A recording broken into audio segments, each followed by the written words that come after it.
my son Ivan was convicted, and it was a wrongful conviction.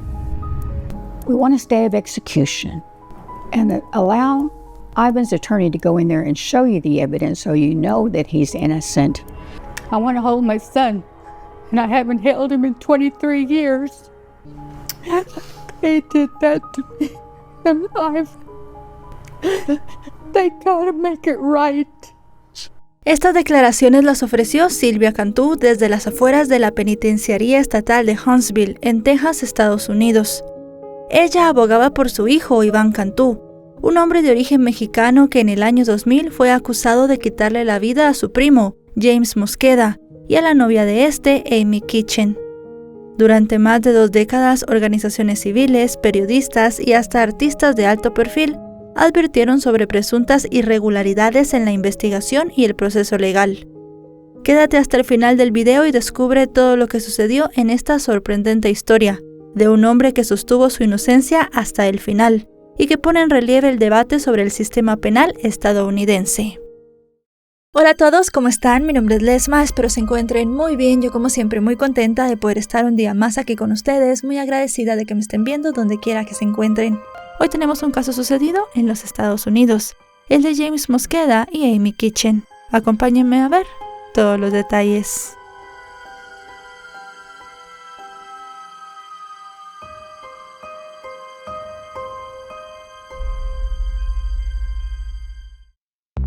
Amy Michelle Kitchen nació el 2 de diciembre de 1977 en el condado de Tarrant, en el estado de Texas, en los Estados Unidos.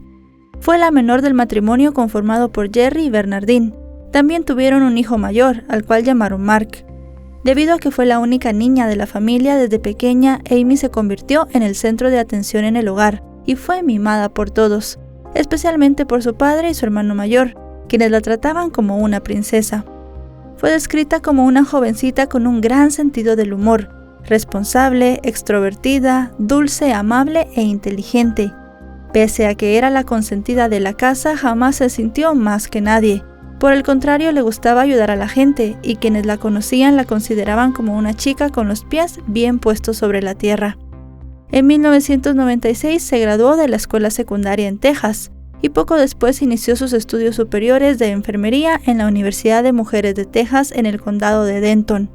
En ese periodo, la vida de Amy dio un giro de 180 grados, cuando su destino se cruzó con el de un joven llamado James Edwin Mosqueda. Ambos habían asistido a una fiesta en la que coincidieron, y desde el primer momento congeniaron. James nació el 23 de enero de 1975, en el seno de una familia de raíces mexicanas. Se graduó de la escuela secundaria, y a diferencia de Amy, era más bien un joven introvertido y reservado, pero muy hábil para los negocios. Por eso, al terminar la secundaria, comenzó a trabajar en el mundo de los bienes raíces, y con el tiempo se dedicó al negocio de las hipotecas y los préstamos inmobiliarios. Era muy unido a su familia y adoraba a sus sobrinos, con quienes solía jugar videojuegos. También asistía con frecuencia a sus partidos de fútbol. Aunque eran totalmente opuestos desde su primer encuentro, Amy y James se hicieron inseparables. Sus familias aprobaban la relación, pues consideraban que estaban hechos el uno para el otro. Para 1998 a James le iba bien económicamente y logró comprar una casa al norte de Dallas, donde la pareja se mudó luego de 2 años de noviazgo. Aunque vivían juntos sin estar casados, Amy soñaba con una gran boda y también con tener una familia numerosa, pero para eso debían esperar, pues habían decidido que se casarían y tendrían hijos cuando ella obtuviera su título de enfermera. A la pareja no le podía ir mejor, eran felices juntos y el dinero llegaba a manos llenas. Pero la situación comenzó a cambiar, cuando James contrató a su primo Iván Abner Cantu, de 26 años, para trabajar en su negocio de banca hipotecaria en Dallas. Lo hizo no solo porque Iván tenía experiencia en el área, sino porque para ese momento su pariente atravesaba una mala racha y su vida se había vuelto caótica. Iván nació el 14 de junio de 1973 en Dallas. Tuvo una muy buena infancia al lado de sus padres Abner y Sylvia Cantu, una pareja de origen mexicano. Asistió a las mejores escuelas, y aunque no era malo para los estudios, luego de graduarse de la secundaria prefirió trabajar para ganar dinero, ya que decía que le gustaba la buena vida. Cuando tenía poco más de 20 años, viajó por el país con una compañía de canto y baile, aunque él no cultivaba ninguna de estas artes. Poco después se dedicó a la venta de departamentos y pese a su juventud comenzó a obtener ganancias que superaban las 6 cifras, esto como oficial de préstamos hipotecarios. Para ese momento se había casado por segunda vez y vivía con su esposa en una bonita casa de 3 habitaciones con autos lujosos. Podría decirse que llevaba un estilo de vida bastante fiestero, que poco después le pasó factura, pues sin darse cuenta se había adentrado al mundo del alcohol y las sustancias ilícitas. Al cabo de un tiempo sus malas decisiones hicieron que su segundo matrimonio también fracasara. Además perdió su trabajo y estaba fuera de control.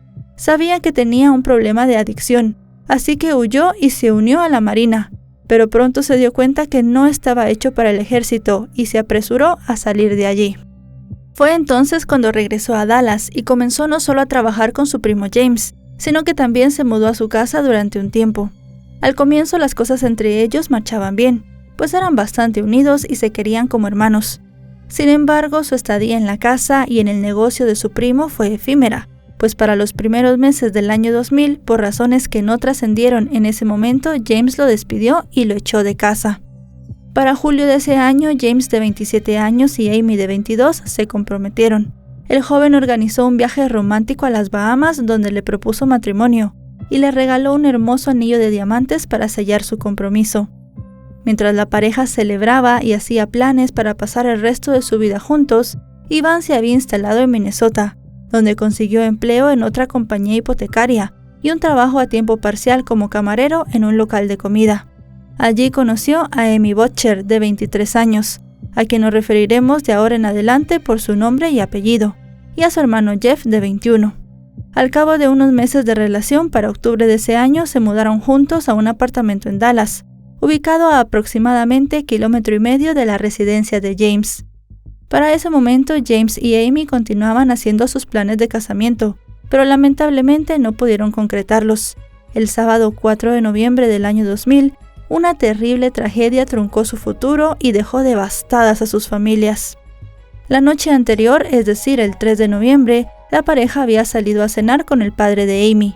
Durante la velada charlaron sobre los proyectos que tenían para el futuro, y cerca de las 10:30 Jerry se despidió de los jóvenes, quienes lucían felices, sin siquiera sospechar que esa sería su última cena juntos. Alrededor de las 11 de la noche, Amy se comunicó con su madre, para confirmarle que la vería al día siguiente. Sin embargo, cuando la chica no acudió a la cita el sábado 4 de noviembre, Bernardine comenzó a preocuparse. La llamó varias veces a su teléfono, pero no atendía. Aunque eso la dejó algo inquieta, pensó que quizás habían salido y por eso su hija no respondía. Pero cuando pasaron las horas y ella seguía sin aparecer, la familia supo que algo andaba mal, porque tanto James como Amy siempre estaban en contacto con sus allegados, y no era normal que no devolvieran las llamadas. Visiblemente preocupados, los familiares de la chica condujeron hasta la residencia de la pareja. Después de golpear la puerta sin respuesta, la madre de Amy y un amigo llamaron al número de emergencias. Eran alrededor de las 5:30 de la tarde. Cuando el personal del departamento de bomberos de Dallas llegó al lugar, por pedido de la madre de Amy, entraron por la fuerza a la residencia. Al ingresar al dormitorio, hallaron los cuerpos sin vida de ambos. James yacía boca arriba en la cama, mientras que Amy estaba boca abajo en el suelo junto a la cama. Ambos presentaban heridas de bala. Tras confirmar que las víctimas estaban sin vida, los bomberos dieron parte a la policía, quienes de inmediato comenzaron las pesquisas en el inmueble. Lo primero que notaron los detectives fue que no hubo indicios de lucha y que la entrada a la residencia no había sido forzada, más allá de los daños que habían causado los rescatistas. Al hablar con los familiares de Amy, estos confirmaron que uno de los vehículos de la pareja, un Corvette descapotable de color negro, no estaba en el garaje. La primera hipótesis que manejó la policía es que todo se trataba de un robo, ya que además del automóvil faltaban objetos en la casa, entre ellos un reloj Rolex de James y el anillo de compromiso que le había dado a su prometida. Los familiares de ambas víctimas no tenían ni idea de quién podía haberse ensañado contra ellos, pues afirmaron que ninguno de los dos tenía enemigos. Pero para el supervisor de la unidad de homicidios, el sargento Gary Kirkpatrick, él o los atacantes podían ser personas cercanas a la pareja, ya que habían ingresado al inmueble sin problemas. El médico forense del condado realizó los exámenes forenses a los cuerpos, a través de los cuales logró recuperar un proyectil del cadáver de James y 4 del de Amy. Según el informe, ambos fallecieron a causa de las heridas producidas por un arma de fuego. En la escena, la policía no encontró el arma homicida y tampoco tenían idea de quién podía haber cometido el crimen, pero todas las incógnitas para dar con el responsable se fueron despejando con el paso de las horas. Poco después del hallazgo de los cadáveres, la madre de Iván, Silvia, le pidió a la policía que verificara el estado de salud de su hijo. La mujer comentó que había notado que en la pared del apartamento había un agujero de bala, y ella no había podido comunicarse con él. Para ese momento el sujeto estaba de viaje con su prometida, visitando a los padres de ella en Arkansas. Horas después, cuando los investigadores acudieron al departamento de Iván por petición de su madre, hallaron el automóvil de James en el estacionamiento del complejo habitacional, por lo que rápidamente todas las sospechas se centraron en él. 2 días después, el 7 de noviembre, mientras los familiares de los jóvenes fallecidos les daban el último adiós, la policía obtuvo una orden de allanamiento para registrar el apartamento de Iván. En medio de las pesquisas, los detectives hallaron en el dormitorio principal un juego de llaves escondidas dentro de un zapato de hombre. Según los documentos judiciales, la policía también encontró unos pantalones y unos calcetines ensangrentados. Estos estaban dentro del cesto de basura de la cocina, así como también una caja de balas. Mientras los peritos recolectaban las pruebas en el inmueble, Iván seguía en Arkansas, pero había hablado por teléfono con algunos amigos y familiares sobre los asesinatos. Incluso para justificar el agujero de bala dentro de su vivienda, dijo que el día 2 de noviembre un hombre vestido de repartidor de pizzas había ido a su casa a intimidarlo, alegando que James le debía mucho dinero y no podía encontrarlo. Pero como él le dijo que no sabía dónde estaba, hizo un disparo de advertencia contra la pared. El mismo 7 de noviembre, Iván regresó a Dallas junto con su prometida, Amy Butcher. Tenía previsto acudir a hablar con las autoridades al día siguiente. Esa noche la joven pareja se quedó en la casa de una exnovia de él llamada Tawny Sohevic. El 8 de noviembre, cuando se disponían a acudir a la comisaría para rendir sus declaraciones, el hombre fue detenido por la policía. Tawny le dio a los agentes una pistola semiautomática calibre .380 que Iván había guardado en uno de los gabinetes de la residencia. Durante su interrogatorio, el sujeto insistió desde un principio en que un narcotraficante rival le quitó la vida a su primo, por una supuesta disputa sobre un dinero por una deuda de drogas. Si bien durante las investigaciones los detectives descubrieron que James sí que tenía vínculos con el tráfico de estupefacientes, y quizás esto abría la posibilidad de que otra persona hubiese cometido el crimen, las declaraciones de la novia de Iván echaron por tierra esta hipótesis y terminaron por hundirlo definitivamente. Según el testimonio de Amy Butcher, Iván le había confesado que cometió los asesinatos, y aseguró que incluso la llevó a la escena del crimen esa misma noche. La chica dijo que cerca de las 11:30 de la noche del viernes 3 de noviembre, Iván salió del departamento en su automóvil Honda. Justo antes de irse le dijo que le quitaría la vida a James por robarle su dinero, lo que eran alrededor de $13,000 en efectivo, cocaína y también cannabis que solía guardar. Aproximadamente 1 hora después, Iván regresó al departamento, y según el relato de su novia, tenía la cara hinchada y la ropa ensangrentada. Le dijo que pusiera los pantalones vaqueros en una bolsa, pero ella los echó en el cubo de basura de la cocina.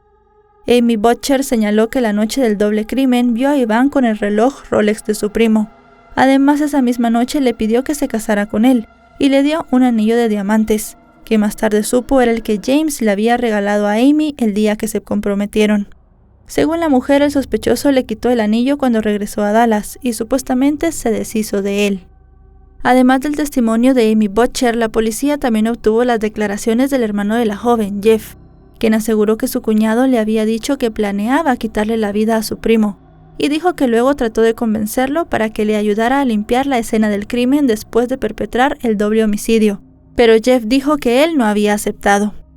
Aparte de estos testimonios, las autoridades más tarde supieron que una de las llaves halladas en el apartamento de Iván abría una puerta exterior de la residencia de James, y que la otra era del automóvil Mercedes-Benz de Amy. Posteriormente, los análisis de ADN revelaron que los restos hemáticos de la ropa del hombre coincidían con el perfil genético de James, y las manchas de los calcetines con el de Amy. Asimismo, las pruebas realizadas a la pistola entregada por Tawny, la amiga de Iván, revelaron que las huellas dactilares halladas en el cargador coincidían con las de él, y el examen de balística confirmó que los proyectiles disparados de dicha arma coincidían con los recuperados de los cuerpos de las víctimas. Con todas estas pruebas, el 23 de enero de 2001, Iván Cantú fue acusado formalmente de asesinato capital, bajo el Código Penal de Texas. El 3 de octubre de ese mismo año comenzó su juicio ante un pequeño jurado. Durante el debate, el fiscal de distrito del condado de Collin, Greg Willis, señaló que el acusado le había quitado la vida a las víctimas para intentar robar cocaína, cannabis y dinero en efectivo de casa de su primo. Para probar su acusación, el estado presentó 34 testigos, entre ellos un experto de ADN y otros más expertos en balística, en examen de huellas dactilares, en salpicaduras de sangre y en medicina forense. No obstante, los testigos estrellas de la fiscalía fueron la novia de Iván, Amy Butcher, y su hermano Jeff. Durante sus intervenciones, ambos ratificaron las declaraciones que ofrecieron a la policía sobre la presunta confesión de Iván como autor de los crímenes. Por su parte, los abogados defensores Matthew Goller y Don High no llamaron al estrado a ningún testigo y admitieron la culpabilidad de su cliente en contra de sus deseos. Según los letrados, supuestamente su representado reconoció que había ultimado a James por haberlo estafado en un negocio de drogas y que le quitó la vida a Amy porque ella estaba en el lugar y podía delatarlo. Tras la intervención de la defensa, Iván interrumpió en el juicio y negó haber realizado esa confesión. Además, preguntó al juez si podía representarse él mismo, pero su solicitud fue denegada. Tras los alegatos finales, el jurado dictaminó de forma unánime que la acusación en su contra era irrefutable y condenó a Iván Cantú a la pena capital. Durante los siguientes 22 años, Iván luchó desde el corredor de la muerte de la prisión de Huntsville para evitar su ejecución por inyección letal, la cual fue aplazada hasta en 2 oportunidades. Sin embargo, entre 2004 y 2006, la Corte de Apelaciones confirmó la sentencia del Tribunal de Primera Instancia. El 1 de octubre de 2009, Iván presentó una moción para unas pruebas forenses de ADN. Entre ellas solicitó la realización de análisis de uñas recuperadas de los cuerpos de las víctimas. En su pedido, él alegaba que esto lo exculparía. Además, pidió que se examinara un cabello recuperado de la alfombra del auto de James, pues según dijo, eso podría probar que alguien distinto a él conducía el auto de su primo el día que le quitaron la vida, o al día siguiente. El hombre también argumentó que la testigo principal del estado, su exprometida, era una adicta y que no era creíble. Además, advirtió que otras pruebas presentadas en el juicio apoyaban la conclusión de que él fue incriminado por los narcotraficantes rivales de ser el responsable del doble crimen. 2 meses después, el 4 de diciembre, el Ministerio Público respondió a la moción, alegando que aunque el condenado especulaba descaradamente que los traficantes de drogas pudieron haberle tendido una trampa, las pruebas de ADN forenses que solicitaba no podían probar eso, y cualquier resultado no lo exculparía. La fiscalía argumentó que Iván no demostró que los raspados de las uñas de cualquiera de las víctimas contenían material genético adecuado para realizar las pruebas. Además, según el Estado, el cabello encontrado en el tapete del Corvette no tenía valor probatorio para identificar a alguna persona asociada con los crímenes, pues incluso si las pruebas de ADN demostraran que el cabello procedía de alguien que no fuera Iván, no se podía determinar ni cómo ni cuándo llegó a la alfombra. Basados en los alegatos de la Fiscalía, el 11 de diciembre, el Tribunal de Primera Instancia desestimó la moción de Iván sin celebrar una audiencia. Durante los siguientes años, Iván junto a su familia, en especial su madre Silvia, continuaron la lucha por evitar su ejecución. No fue sino hasta 2019 cuando un productor de televisión llamado Matt Duff se interesó por el caso. Esto mientras desarrollaba una serie de televisión sobre condenas capitales con preguntas pendientes. El hombre inmediatamente vio elementos cinematográficos en la tragedia. Las víctimas y el presunto autor eran jóvenes y guapos. Estaban enredados en la escena nocturna de Dallas, y los documentos judiciales demostraban que James era un conocido traficante de drogas. Pero sobre todo, hubo aspectos en la investigación que no convencían al productor, y después de años de trabajar en la televisión sobre crímenes reales, el hombre comenzó a sentirse reprimido y cada vez más preocupado por las noticias sobre exoneraciones. Se dio cuenta que como periodista poco podía hacer para lograr un cambio en el caso si resultaba que Iván era inocente. Entonces decidió obtener su licencia de investigador privado, lo que le proporcionó nueva formación y herramientas. Muchos investigadores privados que trabajaban en casos de condenados a la pena de muerte insistían en mantener el secreto. Pero la pesquisa de Matt estuvo lejos de ser encubierta, pues transmitió todo el proceso en su podcast Cousins by Blood, que en español significa primos de sangre. Ese cambio de carrera fue un gran acto de fe, tanto profesional como financieramente, pues Matt no fue contratado por la familia ni por el abogado de Iván. Él mismo financió la investigación y el podcast, y un popular servicio de descarga de música publicó un anuncio en su programa, el cual lo ayudó a cubrir los costos. Aunque sabía que si bien la inocencia de Iván parecía posible, también lo era su posible culpa, por lo que su objetivo era simplemente encontrar la verdad.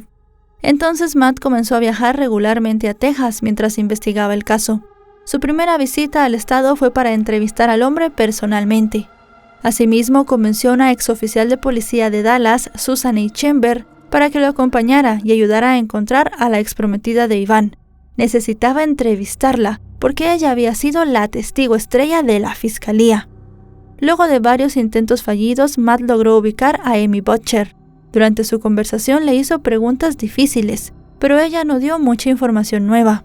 Sin embargo, la persistencia por encontrar personas relacionadas con el caso y lograr que hablaran con él se volvieron más inquietantes, cuando encontró nuevos testigos y desenterró pruebas que hacían parecer que la testigo estrella de la fiscalía pudo haber mentido. Matt investigó el caso de una manera que los abogados que representaron a Iván en el juicio y en las apelaciones originales no pudieron hacerlo. Si bien la defensa de Iván no llamó al estrado a ningún perito, Matt encontró patólogos forenses, de balística y expertos en huellas dactilares, que proporcionaron declaraciones juradas con opiniones sobre la evidencia. Además, proporcionó nuevas pruebas, incluidas estas opiniones de expertos, que la nueva abogada de apelaciones de Iván, una mujer llamada Jenna Boone, citó posteriormente muchos recursos que introdujo en sus intentos infructuosos para detener la ejecución. En el podcast publicado en el año 2020, Matt compartió en más de 50 episodios conversaciones en profundidad con testigos y nuevos análisis de la evidencia forense, la cual presuntamente mostraba que Iván no hizo nada de lo que se le acusó y que existía una gran probabilidad de que él hubiese sido engañado. Entre las nuevas pruebas halladas en la investigación privada estaban que una agente que acudió con la madre de Iván al chequeo previo de su vivienda declaró que la ropa ensangrentada no estaba en ese momento en el cubo de basura. Además, los pantalones que según Amy Butcher pertenecían a su entonces prometido eran talla 34-32, mientras que Iván aseguraba ser talla 30-30. Además, la mujer afirmó que la noche de los crímenes vio a su novio con el reloj Rolex de James. Sin embargo, Avner, el padre de Iván, dijo haber descubierto que el hermano de Amy se llevó el reloj de la escena y se lo entregó a la policía, y ésta se lo devolvió a la madre de James. Asimismo, Matt recordó que según el testimonio de Amy Butcher en el juicio, la noche del crimen, Iván le pidió que se casara con él, y le dio el anillo de diamantes que Jeff le había regalado a su prometida, y que luego se deshizo de él.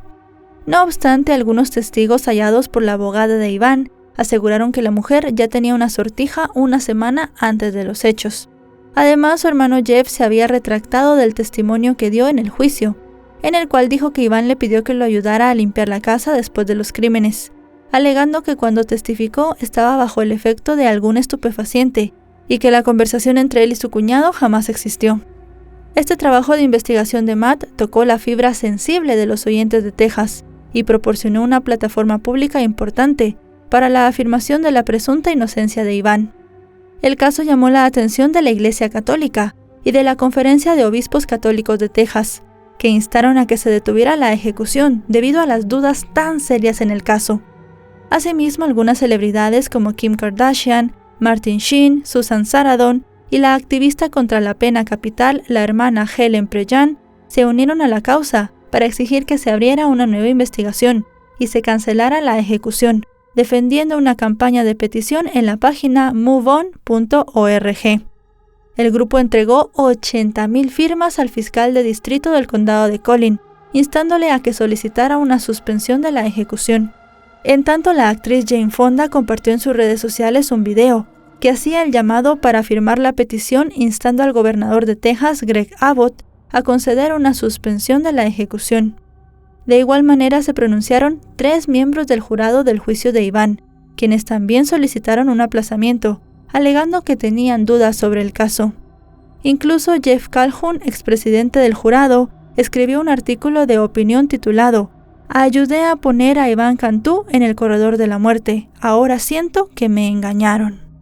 También Amnistía Internacional publicó un comunicado explicando que las salvaguardias internacionales prohibían la imposición de la pena de muerte a cualquier persona cuya condena no se basara en pruebas claras y convincentes, que no dejaran lugar a duda una explicación alternativa de los hechos. En tal sentido, Silvia tenía puestas sus esperanzas en que todas estas nuevas pruebas finalmente fueran escuchadas en el tribunal, para que su hijo pudiera regresar a casa. Mi hijo es inocente, él no hizo este crimen y ojalá que aquí pronto van a poder presentar la evidencia donde lo puedan soltar para vivir libre. Por su parte, la abogada Jenna Boone presentó una apelación basada en estas nuevas pruebas, para solicitar que se atrasara la ejecución de su cliente, que había sido fijada para el 26 de abril de 2023. En una entrevista con una cadena de televisión a pocos días para su ejecución, Iván dijo que no quería fallecer por un crimen que no cometió. Vestido con el uniforme de los prisioneros de color blanco y con puños y cuello naranja, además de ser vigilado por un par de guardias y 2 funcionarias de comunicación de la cárcel, habló rápidamente a través de un auricular negro, desde la cabina de la sala de visitas de la unidad de Polunsky, en la prisión de Huntsville. Consciente que no tenía tiempo que perder, pues solo le concedieron 1 hora de límite para la entrevista, narró con detalles los hechos ocurridos más de 2 décadas atrás, como si los hubiese repasado en su cabeza una y otra vez. Luciendo bastante delgado y ojeroso, dijo que mientras se acercaba a la fecha de su ejecución, pensaba en el dolor y angustia de los familiares de las víctimas, que también eran su familia, pues James era su primo y prácticamente habían crecido juntos. Durante la entrevista, Iván recalcó que según su versión hubo irregularidades en el proceso. Sostuvo que la evidencia comprobaba su inocencia y que si estaba encerrado y condenado a ser ejecutado, era porque la fiscalía no había investigado a fondo su caso. También acusó a su pareja de aquel entonces, Amy Bocher, quien falleció en 2021, de mentir al decir que la había llevado a la escena para ver los cuerpos. Además, aseguró que los médicos forenses determinaron que los crímenes fueron cometidos el 4 de noviembre del año 2000, y no el día anterior como originalmente se estableció, lo que demostraba que él no pudo estar en la escena, ya que se encontraba en Arkansas. Asimismo, recordó que para el año 2022 su excuñado Jeff se había retractado de sus declaraciones iniciales. El hombre lamentó su situación y dijo que lo único que quería en ese momento era abrazar a su madre, a quien definió como una mujer maravillosa, y también quería pasar tiempo con ella y su hermano, pues para él la familia era lo más importante, y por eso su peor condena había sido pasar más de 20 años separado de ellos. Cuando quedaban apenas 7 días para que Iván recibiera la inyección letal, el juez del distrito del condado de Collin, Benjamin Smith, dio una luz de esperanza para todos los que abogaban por él y puso en pausa la ejecución. El magistrado alegó que la decisión del tribunal para posponer la fecha de ejecución se debió a que el caso planteaba dudas que ponían en entredicho la integridad de la condena, y por ello se debía hacer una revisión adicional. Sin embargo, todas las esperanzas de que Iván se librara de ser ejecutado se desvanecieron 4 meses después, cuando la Corte Penal de Apelaciones de Texas desestimó la solicitud, sin considerar los méritos de las nuevas pruebas y revelaciones, debido a razones procesales vinculadas a la primera apelación en su caso, y se fijó nueva fecha para su ejecución, el 28 de febrero de 2024. Según el órgano judicial, a menos de que la Junta de Indultos y Libertad Condicional de Texas aceptara su petición, o que el gobernador Greg Abbott decidiera paralizar la ejecución, Iván recibiría la inyección letal. A poco más de una semana de la fecha fijada, el 20 de febrero de 2024, un tribunal federal de apelaciones se negó a intervenir, un fallo que se produjo después de que otro tribunal de apelaciones penales de Texas, de manera similar, rechazara la apelación de Iván.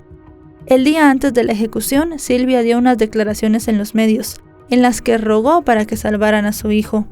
Sin embargo, las súplicas de su madre no lograron evitar el desenlace fatal, y luego de permanecer más de 22 años en el corredor de la muerte y de luchar durante todo ese tiempo para evitar su ejecución, a las 6:47 de la tarde del 28 de febrero de 2024, se declaró el deceso de Iván Avner Cantú, de 50 años, tras recibir la inyección letal en la prisión de Huntsville. La ejecución se llevó a cabo horas después de que la abogada dijera que no presentaría un recurso final ante la Corte Suprema de Estados Unidos, al no encontrar un camino viable para que el caso pudiera ser revisado. Horas antes, la madre de Iván, un grupo de amigos, allegados y activistas protestaron en las afueras de la prisión, como último recurso para frenar el acto, pero todo esto fue en vano. En sus últimas palabras, el hombre mantuvo ser inocente de los crímenes y aseguró a las familias de las víctimas que no les había quitado la vida, ni a su primo ni a su prometida, y que tampoco sabía quién lo hizo, pues de haberlo sabido hubiese ayudado a hacer justicia. Iván aprovechó sus últimos minutos para agradecer a quienes lucharon hasta el final para probar su inocencia, entre ellos su madre Silvia, a Matt Duff por creer en él e investigar a fondo su caso, y a la hermana Ellen. El recluso culminó su declaración final, indicándole al alcaide que estaba listo. En la cámara de ejecución, tal y como se lo había prometido, estuvo a su lado la hermana Ellen, quien oró por él, y sostuvo su mano hasta el último aliento. 2 parientes de Amy Kitchen y un amigo de la familia presenciaron la ejecución, mientras que del lado de James Mosqueda no asistió nadie. Tras el acto, el fiscal de distrito emitió un comunicado enumerando las pruebas del caso y mostrando una imagen de las víctimas. Señaló que finalmente, después de 2 décadas de múltiples tribunales estatales y federales revisando exhaustivamente la condena, Iván recibió su merecido, y que las familias de las víctimas podían estar en paz. La historia de Iván Cantú puso de relieve las complejidades y controversias que rodean al sistema de justicia penal y la condena capital en los Estados Unidos. Su historia generó interrogantes sobre la búsqueda de la verdad y la justicia en los casos judiciales de alto perfil. Su caso estuvo marcado por testimonios controvertidos, y aunque la fiscalía se basó principalmente en el testimonio de la exprometida del acusado y logró reunir pruebas en su contra, para muchos persisten dudas sobre la competencia de la representación legal de Iván y sobre la veracidad de las pruebas presentadas en el juicio. Más allá de si era inocente o no, lo cierto es que 3 familias perdieron a sus seres queridos y tendrán que vivir con el dolor y las dudas de si verdaderamente se hizo justicia. Y bueno, chicos y chicas, hasta aquí el video de hoy. Un caso muy controversial y un caso, como siempre decimos, muy triste. 2 víctimas perdieron su vida de manera injusta. Al final eran personas jóvenes que no se sabe realmente qué estaban haciendo, qué estaba pasando. Existen todavía muchas hipótesis, aunque el caso ya está prácticamente cerrado y con un ejecutado. Pero mucha gente pues sigue pensando que tal vez James sí estaba metido en cosas demasiado turbias, era un ajuste de cuentas. Quisieron hacer pasar a Iván como la persona que le había quitado la vida, o muchos otros creen que fue Amy, la prometida de Iván, la persona que le quitó la vida a James y a su novia. Realmente, como les digo, hay muchas preguntas en el aire, preguntas que jamás se van a responder porque de este caso seguramente ya no se hablará más. Hay una persona que fue llevada hasta la inyección letal por este caso y así que se puede considerar completamente cerrado. Se llegó hasta las más altas instancias en los Estados Unidos y nadie pudo determinar que Iván no fuese el asesino de James y Amy. Aunque muchas personas dicen que él es inocente y que existen muchas pruebas que así lo comprueban, al final nada de esto pudo avanzar y él fue ejecutado. Déjenme en los comentarios ustedes qué opinan de este caso. ¿Piensan que Iván es o no inocente? Yo los estaré leyendo. Recuerden que pueden debatir en la sección de comentarios, siempre respetándose los unos a los otros. Ahora sí, no me queda nada más que decirles que nos vemos hasta otro caso. Adiós.